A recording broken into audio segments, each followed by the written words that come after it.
Welcome children to SV Union School and Junior College presentation. Standard 10, Subject History, Chapter 3, Applied History.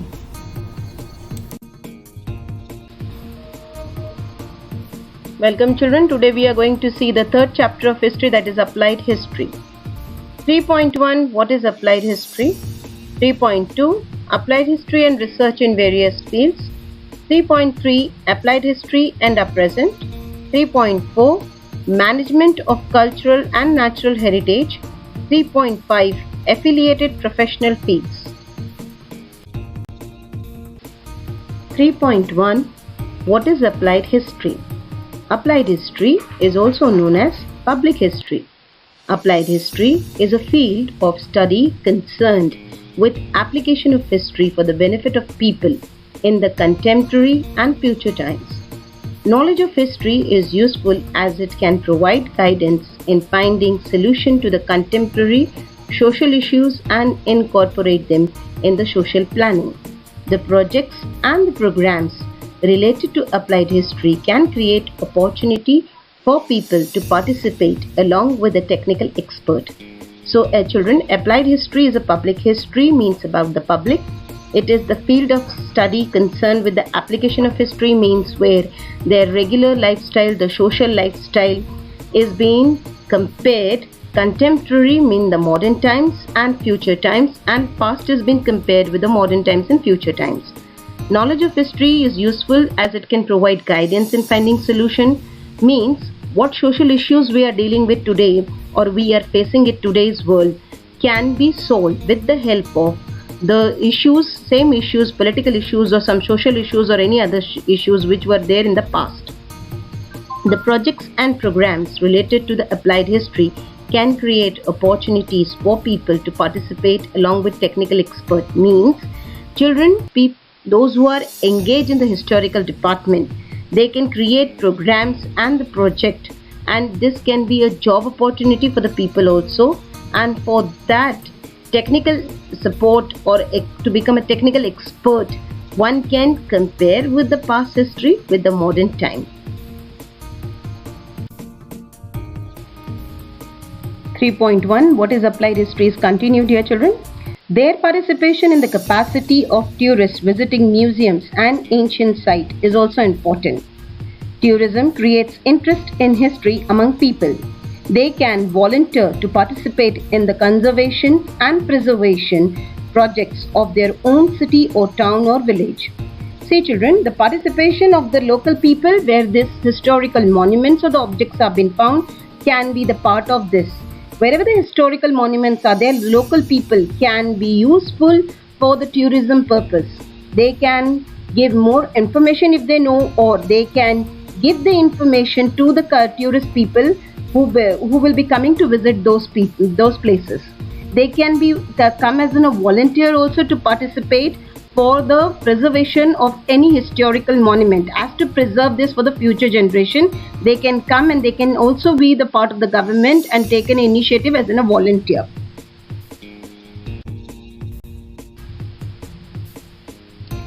(3.2) Applied history and research in various fields. History is about the past events. The way our present lifestyle is shaped is dependent on the historical chain of events. Historical events are related to the various factors like politics, social and religious structure of a community, philosophy, technology and science, etc.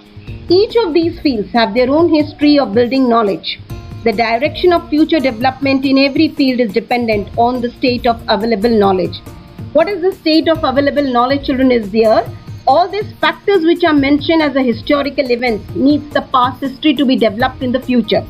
See, when we talk about the politics or say the religious structure of the community, backward class people were not treated properly in the past.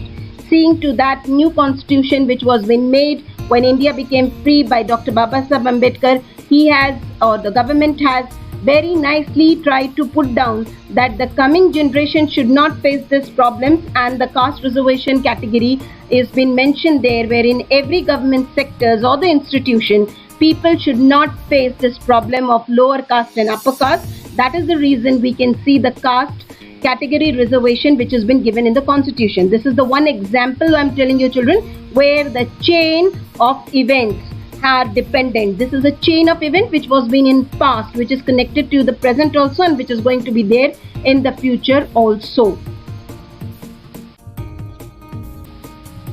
Continuing 3.2, applied history and research in various fields.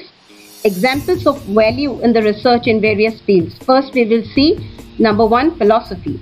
The history of philosophy helps us to understand the origin of various ideologies, the intellectual tradition giving rise to those, and historical development.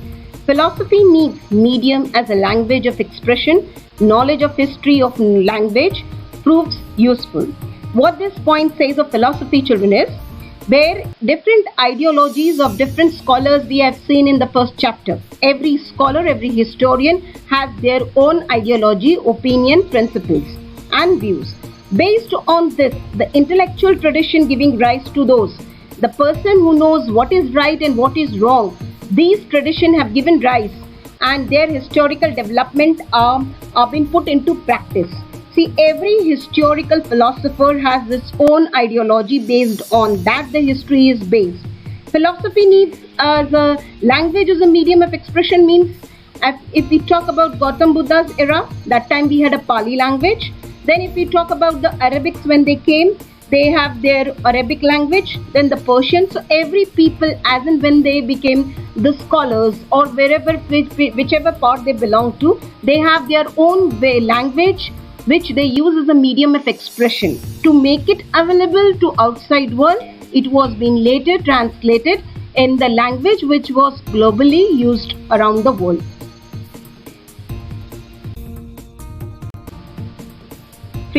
Continuing, applied history and research in various fields. Second factor is science. The history of science helps us to understand the chronological order of science, discoveries, inventions and theories.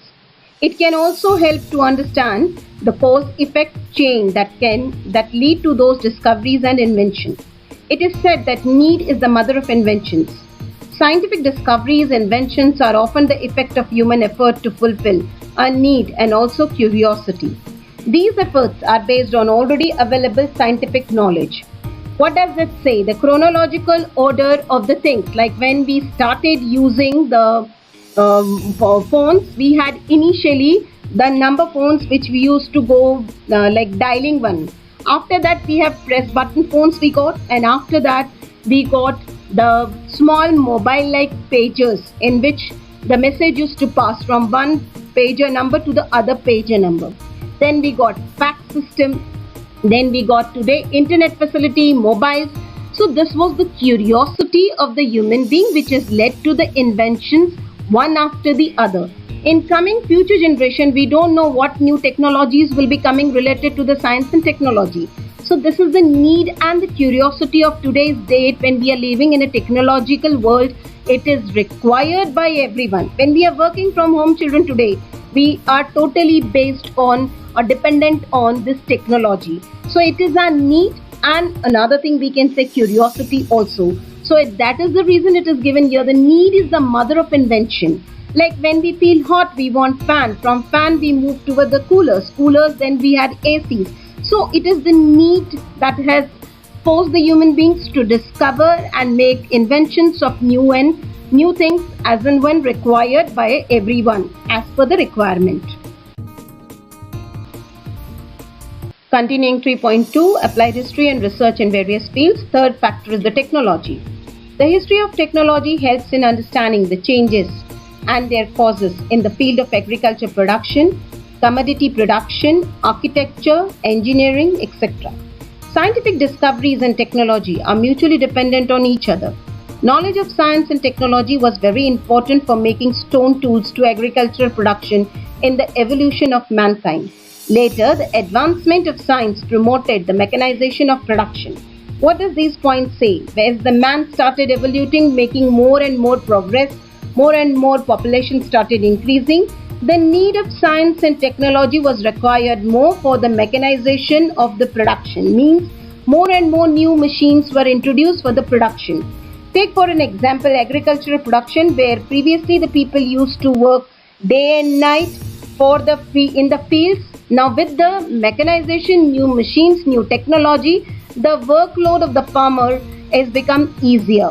No doubt the work is same, but the workload has become easier because machines can handle more easily those hard work. So here, the science and discovery is is very important as the population is increasing. See, we another benefit of that we can see today, children, is unseasonal growing of unseasonal crops and vegetables and fruits are available today because of science and technology. As we are stepping forward in the technological world, mechanization is very important. See, another example of that, invention of wheel, which is a very important factor in traveling, which was used since the ancient time, and today also we can see many things are working on the wheel. So it's technology and science and discoveries and invention are very important as we are moving towards the technological world. 3.2 Applied History and Research in Various Fields. The fourth factor in that, industry and commerce. The field of mutual and social transactions expands with the growth of industry and trade. It also promotes continuous development of network of cultural interaction. It is an integral part of the industrial and commercial management. The nature of market and commerce has continued to change. Accordingly, the nature of human relationship and social organization also continue to change. What does this point says, children, is that when you do the trade and commerce, your social network increases. Like the trade which used to be carried in the past, were like one village connecting to another village, and like that in one village where the trading is going on, many other surrounding villages used to get connected with each other for the trading purpose. Same formula is being applicable in today's industry and commerce. We start our business from small scale industry and then large scale industry, from our city to the state, and from state to the nation, and from nation to international level. That's how the industries and commerce progress. And how did the human beings relationship have changed, like social organization and all. Like previously, if you see, the way of life of living of the people were joint families more, since it is a part of an Indian tradition where many people used to live in a joint family. But in today's date, many people who are working from in different parts of India, we believe in the nuclear family more. We like to live in the nuclear family more, as we cannot take the whole family with us wherever we are moving for the job level from one state to another, or for abroad also. So the social organization of the people, what was in the past, have changed a lot, and in today's era we can see a lot of changes in industry and commerce also, both the things. 3.2 Applied History and Research in Various Fields includes with the fifth factor, management studies. In order to understand various factors involved in the chain of production, such as means of production, human resources and process of production, as well as the chain of market and sales management, etc. It is essential to have a knowledge of similar functional system of the past. It is essential to understand the psychological character of the peoples working at the various level in the chain of production and marketing for the healthy management. What does the management study say? See, main criteria in that is the human resources. Like in the past, everything was dependent on the human beings and number of people involved in certain production. Now today's era where we are living in the digitalized world, we have most of the things where the machines are doing the work. So human resources are less comparative to past and present. But we have got this idea from the past, as well as the chain of market and sales management. See, children, past sales management were not needed as per the need of the requirement of the people. People used to go in the market and find out their things, whatever they required. Then the era came where door-to-door marketing was done. Salespeople used to go every door-to-door with their product and give out the advertisement of things. When we are living in digitalized world today, then the newspaper advertisement came, and then on that today's date we see television. Everything comes on the television, the advertisement of the product and all. So all this come under the sales, and that's how the chain of market of sales management has tried to improve them since the past till today's era. It is very essential to have the previous knowledge of anything in which you are working, children. Previous knowledge is always helpful to us to move ahead in a life and make more improvements from the past to the present.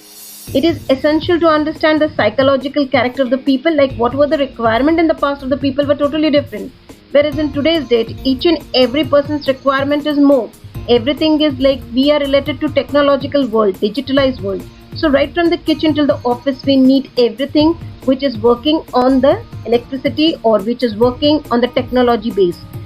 For each and everything, right from the mixer grinder to the mobile phones to the laptops, we need everything digitalized in today's era.